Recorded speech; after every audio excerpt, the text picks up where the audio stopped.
हाय, नमस्कार. स्वागत आहे तुमचे माझ्या चॅनलवर.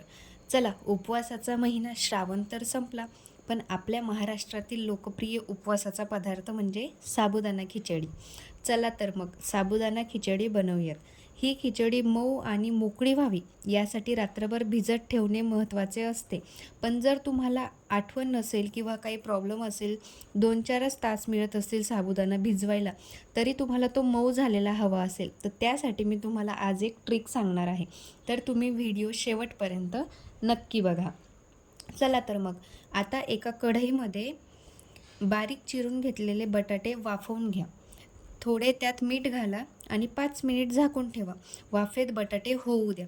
तुम्ही बटाटे वाटले तर शिजवून पण करू शकता.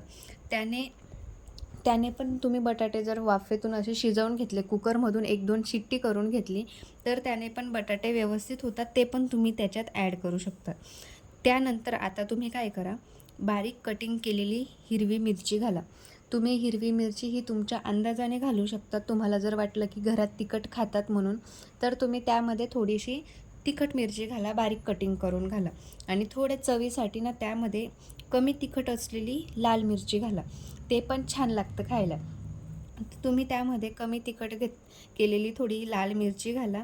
त्यानंतर मी काय करते की साबुदाणा जो आपला भिजलेला असतो ना, त्यामध्ये मी शेंगदाण्याचे कूट ॲड करते. तर तुम्ही पण काय करा, साबुदाणा आणि शेंगदाण्याचे कूट एका बाउलमध्ये मिक्स करून घ्या आणि मग तो नंतर कढईमध्ये घाला. म्हणजे तो व्यवस्थित एकत्र झालेला असतो आणि परत आपण कढईमध्ये घालतो तेव्हा पण ते मिश्रण व्यवस्थित एकत्र होऊन जातं. बरोबर. त्यानंतर काय करा, आता तुम्ही जे साबुदाणा मिक्स केलेला होता ते सगळं कढईत घातल्यानंतर आता त्याला प्रॉपर मिक्स करून घ्या आणि परत त्याच्यावर ना तुम्ही झाकण ठेवून द्या. झाकण ठेवून त्याला कमी आचेवर असे प्रॉपर साबुदाणा होऊ द्या. आणि आता मी तुम्हाला ते ट्रिक सांगते. जर साबुदाणा प्रॉपर भिजलेला नसेल ना, तर त्यात काय करा, 4-5 थेंब फक्त तुम्ही ना दूध ॲड करा.